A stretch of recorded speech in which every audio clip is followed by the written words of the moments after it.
ये police officer एक खतरनाक फ्रॉड की वजह से आज एक रिपोर्ट लिख रहा है और ये कोई ऐसा वैसा फ्रॉड नहीं है बल्कि इंडिया का सबसे पहला डीप फेक फ्रॉड है। एक अननोन नंबर से कॉल आने पर राधाकृष्णन की नींद खुल गई। अननोन नंबर्स वाले फ्रॉड के इंसिडेंट्स राधाकृष्णन ने पहले भी काफी बार सुने थे, इसलिए उन्होंने भी इस अननोन कॉल को इग्नोर कर दिया। लेकिन कॉल करते ही उसी अननोन नंबर से उन्हें व्हाट्सएप पर ढेरों मैसेजेस आना शुरू हो गए। मैसेजेस पढ़ने के बाद उन्हें पता चला कि ये अननोन नंबर उनके 40 साल पुराने दोस्त वेणु कुमार का है। पुराने दोस्त से मैसेजेस पर बात करने के बाद वेणु कुमार ने राधाकृष्णन को ऑडियो कॉल भी कर दिया और शायद ये कॉल उठाना ही राधाकृष्णन की सबसे बड़ी गलती थी। वेणु कुमार हर बार की तरह ही इंग्लिश में बात कर रहा था और उसका एक्सेंट भी साउथ इंडियन ही था। राधाकृष्णन को किसी भी तरह का डाउट होने की गुंजाइश थी ही नहीं। फाइनली वेणु कुमार ने जिस रीजन से कॉल किया था वो बोल ही दिया। मेरी बहन के इलाज के लिए मुझे कुछ पैसों की जरूरत है। इस बात को प्रूव करने के लिए कि वेणु कुमार कोई फ्रॉड नहीं है, उसने राधाकृष्णन को वीडियो कॉल भी कर दिया। कॉल उठाते ही सामने हूबहू वेणु कुमार। अब वीडियो कॉल पर वेणु कुमार को देखने के बाद और पूरी तरह तसल्ली करने के बाद राधाकृष्णन ने उसे 40,000 रुपए ट्रांसफर कर दिए। शायद ये बात यहीं खत्म भी हो जाती, लेकिन थोड़ी ही देर में वेणु कुमार ने फिर से कॉल करके 30,000 रुपए और मांग लिए। दोबारा पैसों की डिमांड से राधाकृष्णन को डाउट होने लगा। अपना डाउट दूर करने के लिए राधाकृष्णन ने वेणु कुमार के उस नंबर पर कॉल किया जो उसके पास ऑलरेडी सेव्ड था। लेकिन एक टाइम था जब कॉल करके स्कैमर्स ओटीपी पूछते थे और उस ओटीपी की मदद से लोगों के अकाउंट से पैसे निकाल लिए जाते थे। अगर आपने भी देखी होगी तो इस पूरे फ्रॉड का प्रोसेस नेटफ्लिक्स पर अपलोडेड एक वेब सीरीज में बताया गया है, जामतड़ा, सबका नंबर आएगा। अब जैसे जैसे आम जनता में ओटीपी वाले फ्रॉड्स की अवेयरनेस फैली, स्कैमर्स के धंधे बंद होने के कगार पर आ गए।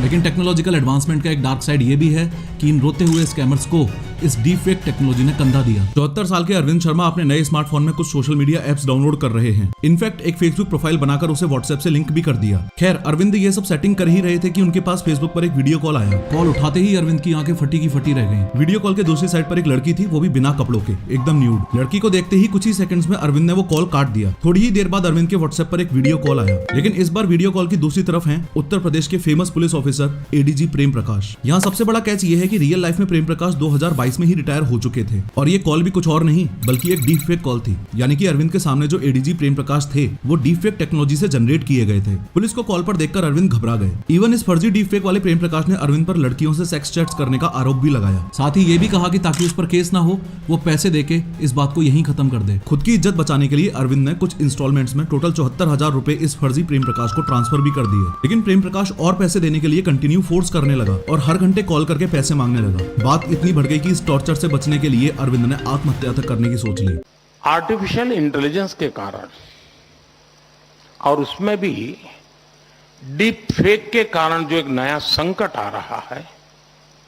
अगर आपको याद हो तो पिछली साल 2023 में एक्ट्रेस रश्मिका मंदाना का ये वीडियो काफी वायरल गया था। मन में लड्डू फूटने के कारण काफी एक्साइटमेंट में लोगों ने इस वीडियो को बहुत शेयर भी किया था। ये बात भी आपको ऑलरेडी पता लग चुकी होगी कि ये वीडियो फेक है, इनफैक्ट डीप फेक है। अब उस समय काफी लोगों ने इस न्यूज को ये सोचते हुए इग्नोर कर दिया कि अरे इसमें क्या बड़ी बात हो गई, ये तो एक्ट्रेसेस हैं, ये तो वैसे भी ऐसे ही कपड़ों में घूमती हैं। लेकिन सही मायने में इस न्यूज का इतना वायरल जाना अपनी सोसाइटी के लिए बहुत अच्छा हुआ क्योंकि लोगों को एक वार्निंग सिग्नल मिला। वो बात अलग है कि अवेयरनेस ना होने की वजह से लोगों ने इस वार्निंग को इग्नोर कर दिया और जिस वार्निंग की मैं बात कर रहा हूँ उसका मीनिंग ये है कि इस खतरनाक डीप फेक टेक्नोलॉजी की मदद से स्कैमर्स किसी के पापा की शक्ल को क्लोन करके उस बेटे को वीडियो कॉल करके कोई भी अर्जेंसी बताकर लाखों रुपए ट्रांसफर करवा रहे हैं। स्कैमर्स किसी की मम्मी या बहन बनकर उनकी आवाज को क्लोन करके उस बेटे के पास ऑडियो कॉल करके कोई भी अर्जेंसी बताकर लाखों रुपए ट्रांसफर करवा रहे हैं। होपफुली आप समझ पा रहे हो कि डीप फेक टेक्नोलॉजी का मिसयूज सिर्फ रश्मिका मंदाना वाले केस में ही नहीं बल्कि आपके या मेरे साथ किसी बड़े फ्रॉड के केस में भी हो सकता है। आज की इस 3D एनिमेटेड वीडियो में हम समझेंगे कि डीप फेक टेक्नोलॉजी एग्जैक्टली है क्या, आखिर ये काम कैसे करती है और हम सब अपने दोस्तों को और फैमिली मेंबर्स को इस खतरनाक फ्रॉड से कैसे बचा सकते हैं। लेकिन हर बार की तरह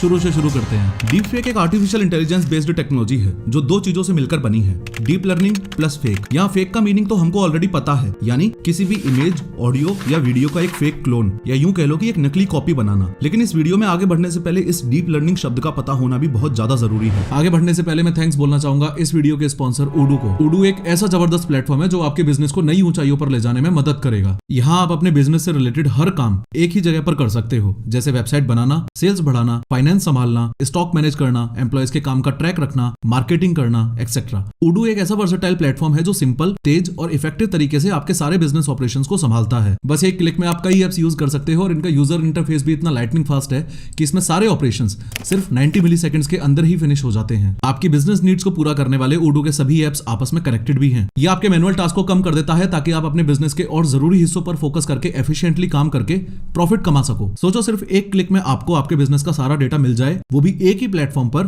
चाहे आप ऑफिस में हो या बाहर हो। Odoo आपके सभी बिजनेस ऑपरेशंस के लिए एक कॉस्ट इफेक्टिव सॉल्यूशन है। और हाँ, जो भी ऐप आप पहले यूज करोगे वो आपके लिए लाइफ टाइम फ्री है। इसके अलावा आप और प्लान्स भी एक्सप्लोर कर सकते हो। मैंने तो इसे अपने वर्क फ्लो में शामिल कर ही लिया है। आप भी ज्वाइन करो 12 मिलियन से भी ज्यादा हैप्पी यूजर्स की इस कम्युनिटी को। अभी जाकर चेक करो Odoo को, लिंक मैंने डिस्क्रिप्शन में दे दिया है। असल में डीप लर्निंग एक प्रोसेस है जिसमें आप कंप्यूटर्स को खुद से सीखना और समझना सिखाते हो। It's like giving a human brain to a computer. जैसे इमेजिन करो आप चाहते हो कि कंप्यूटर्स फ्रूट्स को पहचानना सीख जाएं, तो एक तरीका तो हमारे पास ये है कि हम कंप्यूटर्स को रूल्स बता दें कि देख, अगर गोल होगा तो ये फ्रूट होगा, ऐसा कलर होगा तो वो ये फ्रूट होगा, एक्सेट्रा एक्सेट्रा। लेकिन दूसरा तरीका हमारे पास ये है कि हम उसको अलग अलग फ्रूट्स की हजारों पिक्चर्स दिखाएं। For example apples and bananas की हजारों पिक्चर्स हम कंप्यूटर्स को फीड करें, और एक टाइम ऐसा आएगा जब वो ऑटोमेटिकली एप्पल्स और बनानास के बीच में डिफरेंसेस और सिमिलरिटीज पहचानने लगेगा। और अगर आप ध्यान से समझोगे तो इंसानों के सीखने का प्रोसेस भी यही डीप लर्निंग वाला प्रोसेस तो है। अगर हायरार्की की बात करें तो आपको ये भी पता होना चाहिए कि डीप लर्निंग एक स्पेशलाइज्ड टेक्निक है मशीन लर्निंग के फील्ड के अंदर, और machine learning and deep learning दोनों ही आर्टिफिशियल इंटेलिजेंस की एक ब्रॉडर कैटेगरी में आते हैं। इसी आर्टिफिशियल इंटेलिजेंस या डीप फेक टेक्नोलॉजी के मिसयूज का एक बहुत बड़ा एग्जांपल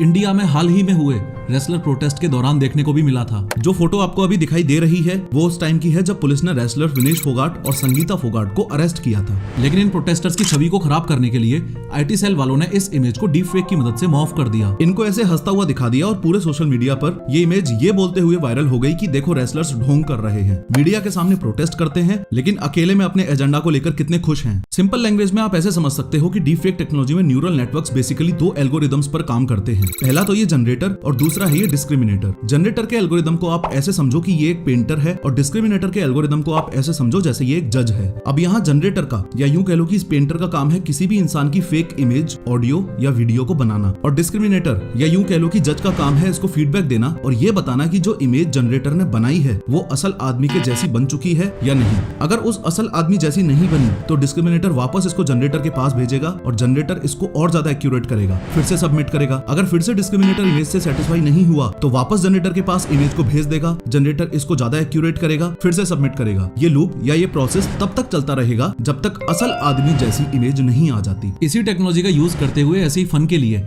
मैंने अपनी इमेज केबीसी के अमिताभ बच्चन की जगह लगाकर देखी। ये देखो, मिलना मिलाना सब बंद हो गया है तो इन्होंने खुद ही ऐसे ही फन के लिए हम सबने स्नैपचैट और इंस्टाग्राम के फिल्टर्स कभी ना कभी यूज किए हैं। डीप फेक टेक्नोलॉजी ने बस इन फिल्टर्स को ही हद से ज्यादा एक्यूरेट कर दिया है, और चिंता की बात यह है कि टेक्नोलॉजिकल एडवांसमेंट के चलते आज से कुछ सालों में ये फिल्टर्स इतने ज्यादा एक्यूरेट हो जाएंगे कि असली और नकली का फर्क पता करना इम्पॉसिबल हो जाएगा। इस वीडियो में आगे हम समझेंगे कि अगर आपके सामने कोई डीप फेक वीडियो आ जाए तो आप उसे कैसे पहचानोगे। लेकिन उससे पहले ये समझो कि साल 2014 में आयन गुडफेलो ने सबसे पहले इस टेक्नोलॉजी को अपने पेपर जनरेटिव एडवर्सरियल नेट्स में जब हाईलाइट किया था, तब इस डीप फेक टेक्नोलॉजी का यूज फन और एंटरटेनमेंट पर्पस के लिए ही हो रहा था। इनफैक्ट डीप फेक की वजह से एडवर्टाइजमेंट इंडस्ट्री में भी बेनिफिट मिलने लगा था। Malaria isn't just any disease, it's the deadliest disease there's ever been. Se dice que ha matado más de la mitad de la población que ha existido.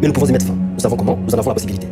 हमें और अधिक कार्रवाई की जरूरत है। जैसा कि आपने इस वीडियो में देखा कि डेविड बेकम अलग अलग लैंग्वेजेस में मलेरिया अवेयरनेस के बारे में बात करते दिख रहे हैं। जब तक डीपफेक टेक्नोलॉजी का यूज फन और एंटरटेनमेंट के लिए होता रहा तब तक ज्यादा चिंता की बात थी ही नहीं। लेकिन सही मायने में इस टेक्नोलॉजी की पॉपुलैरिटी में जंप साल 2017 के बाद ही देखने को मिला, जब एक अननोन रेडिट यूजर ने कुछ हॉलीवुड एक्ट्रेसेस के फेसेस को पॉर्न वीडियोस में लगाकर वेबसाइट पर अपलोड कर दिया। परेशान करने वाली बात यह है कि इंटरनेट पर मौजूद टोटल डीपफेक वीडियोस में से 96% वीडियोस पोर्नोग्राफिक वीडियोस ही हैं, और इसमें भी 99% पॉर्न वीडियोस फीमेल्स की हैं। अब आपको ये भी बता दूं कि 2023 में आई state of the deepfake report के अकॉर्डिंग 2019 से 2023 तक डीपफेक पॉर्न में 50% नहीं, 100% नहीं, बल्कि 550% का इंक्रीज हो चुका है। और दुख की बात यह है कि इस डीपफेक पॉर्न के कारोबार में इंडिया वर्ल्ड में 6th नंबर पर आता है। क्लियरली ये स्टैटिस्टिक्स ही हमारे लिए एक बहुत बड़ा वेकअप कॉल है। इनफैक्ट टेलीग्राम जैसे प्लेटफॉर्म्स पर बहुत सारे डीपफेक बोर्ड्स अवेलेबल हैं जो इस टेक्नोलॉजी को और ज्यादा इजी और एक्सेसिबल बना रहे हैं। और एक रिपोर्ट के मुताबिक इन बोर्ड्स के सबसे ज्यादा यूजर्स भी इंडिया में ही मौजूद हैं। मैक्सिमम केसेस में डीपफेक्स बदले की भावना से बनाए जा रहे हैं। जैसे कुछ ही दिन पहले की बात है, आंध्र प्रदेश में एक ऐसा ही शॉकिंग केस हुआ। एक लड़की यूपीएससी की तैयारी करने के लिए जिस कोचिंग में जाती थी, उसी कोचिंग के एक टीचर से उसे प्यार हो गया। लड़की ने टीचर को प्रपोज किया। चूंकि वो टीचर पहले से ही शादीशुदा था, उसने इस लड़की का प्रपोजल ठुकरा दिया। इस रिजेक्शन का बदला लेने के लिए और टीचर को बदनाम करने के लिए लड़की ने उस टीचर के साथ साथ उसकी पूरी फैमिली तक की डीपफेक न्यूड इमेजेस बनाकर सोशल मीडिया पर वायरल कर दी। ऐसा ही एक इंसिडेंट यूएसए के एक स्कूल में भी हुआ, जहां 15 साल के एक लड़के ने अपनी क्लास की सारी फीमेल स्टूडेंट्स की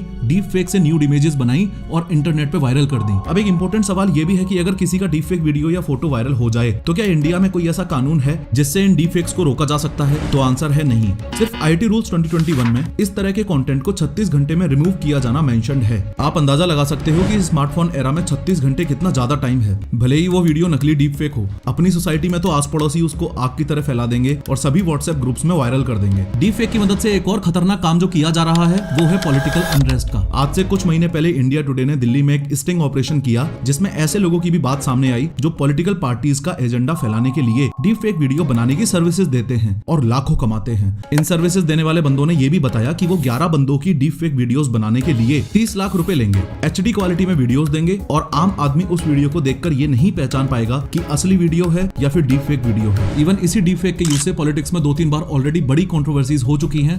देखो कैसे। ये है अफ्रीका और इसमें यहाँ एक कंट्री है गबोन। यहाँ के प्रेसिडेंट हैं अली बोंगो। इनका ये डीपफेक वीडियो वायरल होते ही गबोन में हालत इतनी खराब हो गई थी कि सरकार गिरने की नौबत आ गई थी। इनफैक्ट गबोन की मिलिट्री ने अली बोंगो को प्रेसिडेंट पोस्ट से रिमूव करके सारा कंट्रोल खुद के हाथ में ही ले लिया था। रशिया यूक्रेन वॉर के दौरान भी कुछ ऐसा ही हुआ, जिससे पूरे वॉर का आउटकम ही चेंज हो सकता था। इस वीडियो में यूक्रेन के प्रेसिडेंट जेलेंस्की अपने सोल्जर्स को रशिया के आगे सरेंडर करने के लिए कह रहे थे। अच्छा हुआ इस बात का पता पहले ही चल गया कि ये डीपफेक वीडियो है, वरना सोचो अगर यूक्रेनियन सोल्जर्स सरेंडर कर देते तो। इस बात से भी हम सब वाकिफ हैं कि कोर्ट के अंदर सब्सटेंशियल एविडेंसेस के बेस पर ही फैसले सुनाए जाते हैं। अगर कोई पर्सन ए किसी पर्सन बी पर कोई आरोप लगा रहा है तो जज फैसला सिर्फ सब्सटेंशियल एविडेंसेस के आधार पर ही सुनाता है। वीडियो और फोटोज ऐसे ही सब्सटेंशियल एविडेंसेस के पार्ट हैं। अब सोचो अगर कोर्ट में कोई डीपफेक वीडियो पेश करके किसी दूसरी क्राइम वीडियो पर अक्यूज्ड की शक्ल लगाकर दिखा दे तो। आज के टाइम डीपफेक का सबसे ज्यादा मिसयूज हो रहा है फाइनेंशियल फ्रॉड्स के केसेस में। ये सोचना एकदम गलत है कि डीपफेक फ्रॉड सिर्फ उन लोगों के साथ हो सकते हैं जो सेलिब्रिटीज हैं या जिनका काफी सारा ऑडियो वीडियो डेटा इंटरनेट पर पब्लिकली अवेलेबल है। इस बात का एक बहुत ही सॉलिड प्रूफ है 20 जनवरी 2023 को एरिजोना यूएसए में हुआ ये रियल इंसिडेंट। फोन उठाते ही जेनिफर के पैरों के नीचे से जमीन ही खिसक गई। फोन पर उसकी बेटी ब्रियाना रोती हुई बोल रही है, Mom, these bad men have me. Save me. Jennifer कुछ समझ पाती उससे पहले ही उसे एक आदमी की आवाज आई और उसने ब्रियाना को छोड़ने के लिए $1 मिलियन की फिरौती मांगी। साथ ही ये भी कहा कि होशियारी करने पर वो ब्रियाना को मार देंगे। जेनिफर के हाथ कांप रहे हैं और इस बात से वो 100% श्योर है कि फोन पर उसने जिसकी आवाज सुनी वो उसकी बेटी ही थी। किडनैपर का कॉल कटते ही जेनिफर ने ब्रियाना के नंबर पर काफी कॉल्स किए और अनफॉर्चुनेटली एक भी कॉल उसे नहीं लगा। हार मानकर जेनिफर ने पुलिस को इन्फॉर्म कर दिया। कुछ ही घंटों में पुलिस ने पता लगा लिया कि ब्रियाना तो कभी किडनैप हुई ही नहीं थी, बल्कि डीपफेक की मदद से ब्रियाना की वॉइस को क्लोन करके इस क्राइम को अंजाम दिया जा रहा था। अगर आप इस केस को बहुत बारीकी से समझोगे तो ये चीज आपको समझ आएगी कि ब्रियाना कोई बहुत बड़ी सेलिब्रिटी नहीं थी। उसका ऑडियो वीडियो डेटा कोई बहुत ज्यादा बल्क में अवेलेबल नहीं था। इसके लिए सबसे पहले तो ये क्रिमिनल्स अपना टारगेट यानी कि जिसे ठगना है उस बंदे को आइडेंटिफाई करते हैं। मेन टारगेट को आइडेंटिफाई करके उसके किसी रिश्तेदार या दोस्त को चूज किया जाता है और ये काम बहुत आसानी से सोशल मीडिया की मदद से हो सकता है। चाहे फेसबुक हो, इंस्टाग्राम हो या व्हाट्सएप हो, हर कोई इन एप्स पे अपनी फोटोज तो लगाता ही है और इन्हीं फोटोज को चुराकर फर्जी वीडियोस या इमेजेस बना ली जाती हैं। लेकिन रिश्तेदार या दोस्त की तरह बनने के लिए सबसे इंपॉर्टेंट चीज जो चाहिए वो है आवाज। इसके लिए टारगेट के उस रिश्तेदार को कॉल करके उसकी आवाज को रिकॉर्ड किया जाता है। यहाँ सबसे बड़ा कैच ये है कि कॉल लंबा हो ऐसा जरूरी नहीं है, कुछ सेकंड्स में भी ये काम हो सकता है। किसी केस में तो ये आवाज भी आपके सोशल मीडिया हैंडल से ही आसानी से मिल जाती है। हांगकांग की एक कंपनी में तो ऑनलाइन वीडियो कॉल की मीटिंग में एक ऐसा फ्रॉड हुआ जो टोटली अनबिलीवेबल है। कंपनी के फाइनेंस डिपार्टमेंट में एक वीडियो कॉन्फ्रेंस चल रही है जिसमें ऑफिस के काफी सारे एम्प्लॉइज मौजूद हैं। वीडियो कॉन्फ्रेंस को हेड कर रहे हैं उस कंपनी के सीएफओ यानी चीफ फाइनेंस ऑफिसर। लेकिन शॉकिंग बात यह है कि इस फाइनेंस वर्कर को छोड़कर इस कॉन्फ्रेंस का हर एम्प्लॉय ही नकली है, यानी कि डीपफेक टेक्नोलॉजी से बना हुआ है और इतना ज्यादा असली दिख रहा है कि इस एम्प्लॉय को एक बार के लिए कोई शक भी नहीं हुआ। और कॉन्फ्रेंस के दौरान ही सीएफओ ने इस एम्प्लॉय से 200 मिलियन हांगकांग डॉलर्स यानी कि करीब 207 करोड़ रुपए अपने अकाउंट में ट्रांसफर करवा लिए। खैर अब डीपफेक बनाना तो बहुत ही आसान काम हो गया है। अब सोच के देखो कि यही फ्रॉड आपके या मेरे साथ हो जाए तो। ये तो आपने देख ही लिया कि ये वीडियोस इतने रियलिस्टिक लगते हैं कि आसानी से तो डिफरेंस पकड़ा जा ही नहीं सकता। तो क्या करें, फिर से नोकिया 1100 यूज करने लग जाएं? ऑब्वियसली नहीं, लेकिन कुछ इंपॉर्टेंट बातों का ध्यान रखकर इस टाइप के फ्रॉड से बचा जा सकता है। सबसे पहले तो ये रूल ऑफ थंब बनाकर रखो कि अननोन नंबर से आने वाले वीडियो कॉल्स को तो किसी भी हालत में पिक करना ही नहीं है। पर अगर किसी रेयर केस में अननोइंगली आपने ये वीडियो कॉल उठा लिया तो आगे क्या करना है? कैसे पहचानोगे कि ये कॉल डीपफेक है या रियल है? कुछ सिंपल बातों पर फोकस करके ये पता लगाया जा सकता है कि वो कॉल असली है या डीपफेक है। पहली चीज जो उसमें चेक करनी है वो है लाइटिंग। डीप फेक वीडियोस में जनरली ऐसी डिम लाइटिंग रखी जाती है ताकि सामने वाले को बेवकूफ बनाया जा सके और उसको बहुत ज्यादा डिटेल्स ना दिखाई दें। दूसरी चीज जिस पर ध्यान देना है वो ये कि कहीं वीडियो कॉल में मौजूद बंदे के फेस के एजेस पर अलग अलग स्किन टोन तो नहीं है। वो जो बोल रहा है और जो उसके मुंह के मूवमेंट्स हो रहे हैं, क्या वो मैच कर रहे हैं? Go to Sona's Telegram channel and write that you are from Ambani Muscat. She will help you make money. आखिरी चीज, कॉल के दौरान किसी भी तरह का डाउट हो रहा है तो उस बंदे को इस तरह से उसका हाथ अपने चेहरे के सामने से ले जाने को बोल दो। अगर वो डीप फेक होगा तो बंदा ऐसे ग्लिच करेगा। इस तरीके से अगर आप सामने वाले बंदे को उसके फेस का साइड व्यू दिखाने को बोलोगे तो भी यहाँ ग्लिच आएगा, क्योंकि डीप फेक और कुछ नहीं बल्कि सिर्फ एक मास्क है जो फेस के ऊपर सामने वाले हिस्से में एआई की मदद से पुट किया जा रहा है। डीप फेक फ्रॉड से बचने का सबसे पहला और मोस्ट इंपोर्टेंट तरीका ये है, इन द फर्स्ट प्लेस ज्यादा से ज्यादा लोगों को ये पता तो हो कि डीप फेक फ्रॉड्स एग्जिस्ट करते हैं। टेक्नोलॉजिकल लैंग्वेज में इस चीज को डिजिटल लिटरेसी बोला जाता है। जिसको ये पता है कि डीप फेक क्या है, कैसे काम करता है और ऐसे कॉल्स को पहचानना कैसे है, उस इंसान के साथ डीप फेक फ्रॉड करना काफी मुश्किल है। क्योंकि इस वीडियो में हमने इस बारे में काफी डिटेल में बात की है, तो आई बिलीव एक अवेयरनेस कैंपेन के नाते हम सबकी ये एक मॉरल रिस्पॉन्सिबिलिटी है कि अपने अपने फैमिली और फ्रेंड्स व्हाट्सएप ग्रुप्स में इस वीडियो की लिंक को शेयर किया जाए। डीप फेक फ्रॉड से बचने का दूसरा तरीका उस फेमस कहावत की तरह है, जैसे लोहा लोहे को काटता है, जहर जहर को काटता है, वैसे ही डीप लर्निंग बेस्ड ऐसे एडवांस टेक्नोलॉजिकल टूल्स बनने चाहिए जो रियल वीडियो और डीप फेक वीडियो में डिफरेंस बता सकें। शॉकिंगली मैकेफी की एक रिपोर्ट के अकॉर्डिंग इंडिया के 69% लोग रियल वॉइस और एआई जनरेटेड वॉइस में डिफरेंस ही नहीं पता कर पाते हैं। इसके लिए मैकेफी ने एक AI tool project mockingbird launch किया है, जिसकी मदद से डीप फेक वीडियो का पता लगाया जा सकता है। लेकिन वीडियो डिटेक्शन का कोई भी टूल आज तक ऐसा डेवलप नहीं हो पाया जिसको देख के आप और मेरे जैसे लोग ये पता लगा सकें कि ये डीप फेक वीडियो है। इसलिए लोगों को डीप फेक के खतरों से अवेयर करवाना ही एक इकलौता सॉल्यूशन है। खैर, अपने इस पॉडकास्ट में मैंने डिटेल में आर्टिफिशियल इंटेलिजेंस के क्रेजी फ्यूचर और डिसएडवांटेजेस की बात की है, जरूर देखना।